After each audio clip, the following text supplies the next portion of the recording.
Well, have you guys heard about Joe Budden and the Joe Budden podcast and the allegations of masturbation of a dog? Oh my gosh. And allegations of abuse towards Tahiri and allegedly his second baby's mother, Sin. Have you guys heard about that? Okay, so this is how everything started. It started with Joe not redoing his contract with Spotify.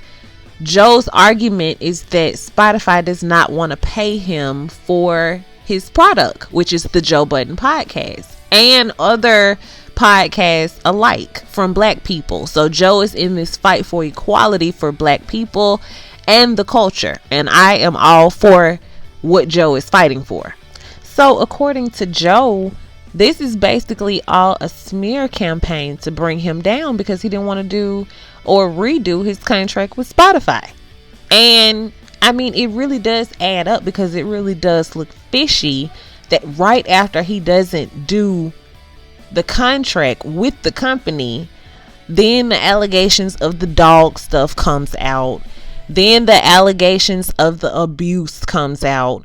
I've watched The Breakfast Club and Charlemagne, who coincidentally had this other podcast to come out. You know, Spotify, or not Spotify, but iHeart just did a deal with Charlemagne the God and made him the head over the black podcast division at iHeart Radio.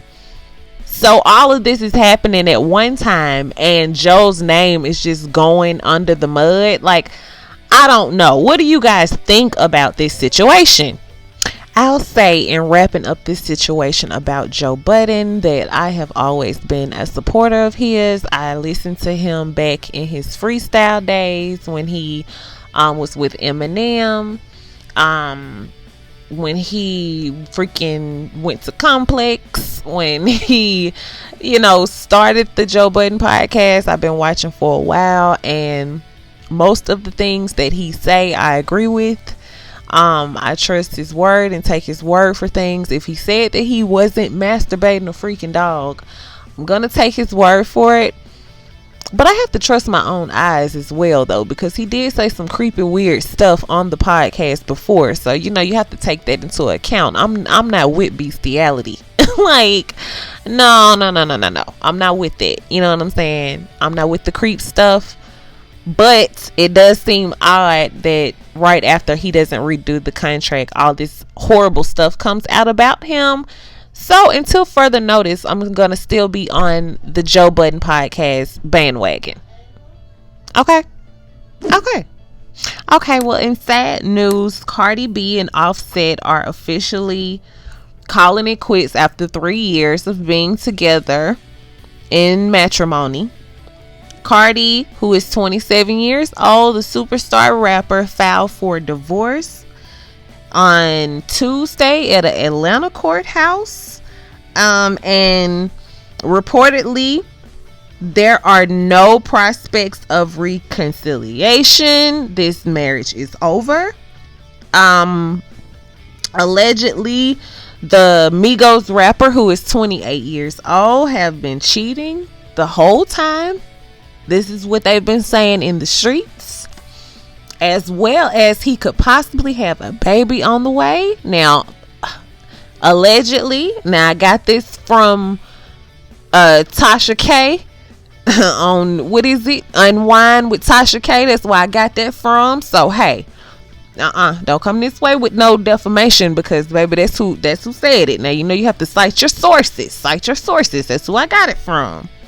So allegedly he has a baby on the way, and this is the reason for the divorce. Oh no, y'all, this is a mess. I hate it.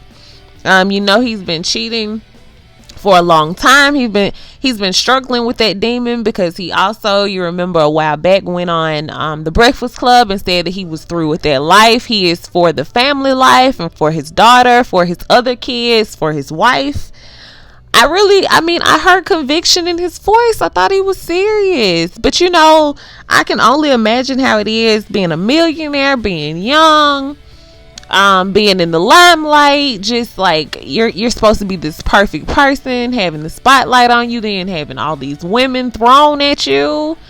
Then on the other side, Cardi is going through the same thing, and these two are still young, so you can't forget that. The only thing that I think about is the fact that Culture, 2-year-old baby Culture, you know, her mom and dad won't be together. But I mean, hopefully they'll be able to go on co-parent, be able to be amicable for the baby, you know. I mean, come on now. Let's have a moment of honesty. Who are we kidding? We knew that these two wouldn't stay together. You know, what kind of foundation is it built on but sex? And you know, that's not going to be a foundation for anybody. Now, as much as I love Cardi, we all knew that her and Offset weren't ready for marriage. Now, I'm so happy that this beautiful baby came from the union. But maybe next time they'll know, you know, like, a marriage is built on two people being equally yoked, on the same page, on the same spiritual path, with the same respect level for each other, you know, at the same place at the same time, looking for the same thing on a journey of life, and not just how wet the WAP is. You know what I'm saying? I just wanted to make a lot of people angry because I've heard so many people saying, well, the song doesn't have anything to do with the marriage not working. But okay, it doesn't at all. Okay, how many of y'all seen this Tekashi69 interview with the Shade Room? Well, baby, let me tell you, I watched both parts in its entirety. From Tekashi talking about being raised with a foreign mom who spoke nothing but Spanish, no English at all, and a dad who was a hustler. And so that's where he got his hustle from. That's where he got his spunk from. He talks about not being respected as he grew up with his mom because everybody seen this foreign mother didn't respect him. You know how it is. Like, I have seen it where somebody doesn't speak English and people will take advantage of them just for that simple fact. So I can understand how he grew up. And he spoke about how his dad was the one that demanded his respect. And so that's where he got it from. So he would always demand his respect after he seen that from his father. And so that was refreshing because I seen him in a humanized way, almost. Even though he's human, but you know, he's such a troll that you don't see him like that sometimes. So I was happy to see him in that light. Tekashi, or Danny, also spoke about being a very spiritual person and being raised in the church and always coming back and repenting from the things that he's done, even though he would always try to make these bargains or gambles with God, which, you know, you can't bargain with God. But he would always do this in his speech and in his heart of hearts. While watching this interview, I thought to myself, I don't know if this guy, this young man, is a master key manipulator, one of the biggest that I've ever seen, or is he just being vulnerable and transparent with us after going through probably one of the most embarrassing things somebody could ever go through, like being a known rat. You know what I'm saying? Like, that's embarrassing. But at the same time, it's like he's not doing all these bukus of years in prison either. So it's really a win situation for Tekashi. But is it? So then he went on to talk about trolling and getting in the rap industry and being with Shadi, and also noticing the switch that Shadi made and not being able to trust him, even going through his phone and seeing text messages with Shadi and his baby mother Sarah, confirming that they were intimate, that they were together, that they were smashing. Also, Tekashi admitted to abusing Sarah. He also admitted to them always fighting and being abusive toward each other, having a toxic relationship. He said they were together ever since like 15 years old, so you can only imagine how the relationship is.